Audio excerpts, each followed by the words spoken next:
est-ce qu'une personne qui a reçu le Saint-Esprit peut partir en enfer? C'est une question qui a été posée. Est-ce qu'un homme que Dieu a rempli pleinement du Saint-Esprit, est-ce qu'il peut lui arriver d'aller en enfer? Mais déjà, pour répondre à cette question, on verra dans les livres des Éphésiens, la Bible déclare que Dieu, il scelle jusqu'au jour de la rédemption. Donc quand on parle du scellement, quelque chose qui est scellé, il ne peut être décelé que lorsqu'il est arrivé à destination. Donc une personne que Dieu a pleinement remplie du Saint-Esprit ne peut pas aller en enfer. Ça, c'est impossible. Maintenant, tu te diras que non, toi tu as le Saint-Esprit, tu te diras que non, tu as reçu le Saint-Esprit. Attention, lorsque le Saint-Esprit descend, selon le livre des Actes chapitre 2, versets 37 à 38, la Bible nous parle du don. Pas les dons, mais du don du Saint-Esprit. Un seul don. Donc le Saint-Esprit, quand il descend sous forme de don, il descend dans ce qu'on appelle le troisième sphère qui est l'âme. Le Saint-Esprit descend et scelle l'âme de la personne. L'âme qui est scellée, cette âme à la vie éternelle, il est scellé jusqu'au jour de la rédemption. Donc lorsque il y a le scellement et il y a les manifestations de l'Esprit. Une personne qui est sous la manifestation de l'Esprit, oui, il peut partir en enfer tranquillement. Pourquoi? Parce que lorsque l'Esprit descend, l'Esprit c'est une pluie, le Saint-Esprit est comme une pluie qui descend.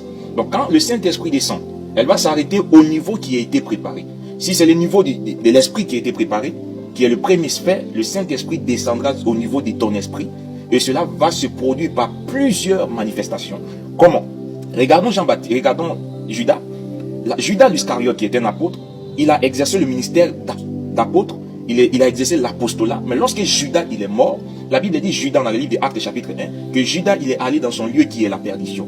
Mais le scellement, et voilà la différence. Des gens qui vont se dire qu'ils ont le Saint-Esprit. Mais si Dieu doit déceler, il doit sceller quoi? Qu'est-ce que Dieu scelle dans une personne? Jean chapitre 14 à partir du verset 15, Jésus nous dit ceci. Il dit, si vous m'aimez, gardez mes commandements et je prierai le Père et il vous donnera le Saint-Esprit. Donc la condition sinon et quoi non, même pour recevoir le baptême du Saint-Esprit, pour recevoir le scellement dans l'âme, c'était quoi? C'était de garder ses commandements.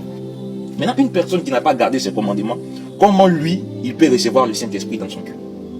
Regardons même avec Corneille. Pour que Corneille puisse recevoir le baptême du Saint-Esprit, il fallait que Pierre puisse venir poser un fondement. Lorsque l'apôtre Pierre a posé le fondement, le Saint-Esprit est descendu. Donc le scellement ne vient que pour sceller quelque chose qui est là. Dieu ne scelle pas le vide. C'est pourquoi le chrétien est appelé à faire d'abord l'expérience du sable sacré qui commence par la repentance. De faire demi-tour à toutes ces mauvaises voies. C'est pourquoi le livre de Pierre nous dit, il dit le baptême c'est l'engagement d'une bonne conscience envers Dieu. Quelqu'un qui est conscient que rester dans le péché l'amène en enfer.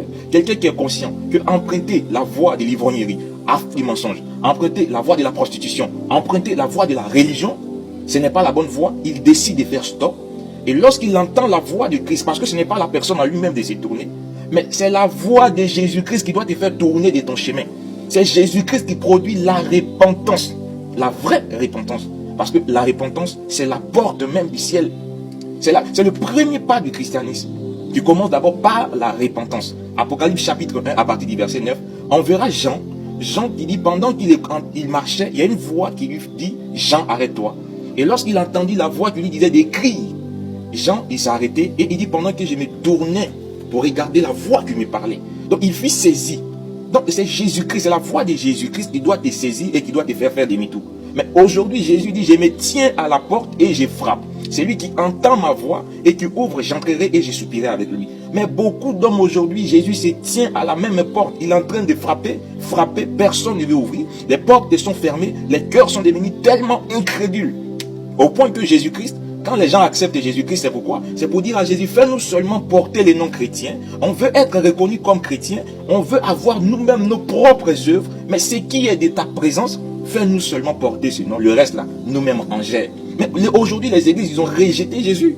Les croyants, ils ont mis Jésus de côté. Et eux-mêmes, ils se sont fabriqués leur Jésus dans la religion. C'est pourquoi vous allez voir que tellement les gens se sont fabriqués de Jésus qu'aujourd'hui, on aime plus les débats. Et à cause d'aimer plus les débats dans la religion, ça n'a même plus d'effet comme au jour de la Pentecôte. C'est-à-dire le Dieu qui opérait les jours de la Pentecôte, où on pouvait voir Pierre qui n'était que juste un homme frétrin, Pierre qui n'était juste qu'un vermisseau devant Dieu.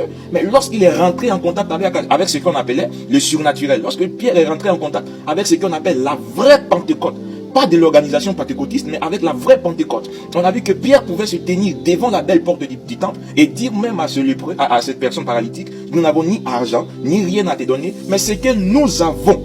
Donc on comprend qu'ils avaient quelque chose en eux, que la pluie, le Saint-Esprit est descendu pour sceller. Le Saint-Esprit ne scelle pas le vide, mais le Saint-Esprit scelle quelque chose de solide. C'est pourquoi, dans le livre de Actes chapitre 19, Actes 3 verset 19, Pierre nous dit, il dit, répentez-vous donc.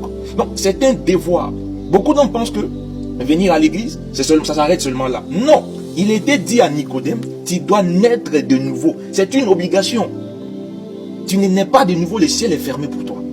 Tu prophétises en langue, tu parles tout ça sur l'effusion de l'esprit. Et l'apôtre Paul, quand il a compris ces choses, Paul pouvait nous dire, tu peux prophétiser, si tu n'as pas l'amour, c'est zéro. Tu peux parler en langue, si tu n'as pas la chose essentielle, c'est zéro. Tu peux faire des miracles, déplacer des montagnes, mais si tu n'as pas l'amour, c'est zéro. Mais comment quelqu'un qui donne même son corps au feu, on me dit que cette personne n'a pas l'amour? Alors on comprendra très simplement que Dieu, il est amour. Donc l'amour que tu dois avoir dans ton cœur, c'est l'amour divin. C'est Dieu dans ton cœur. Donc Pierre nous dit, il dit, et convertissez-vous. La conversion, c'est un état d'échange, c'est un changement radical.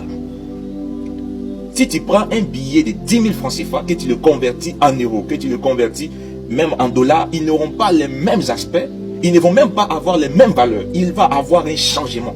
Et c'est ce que Jésus fait.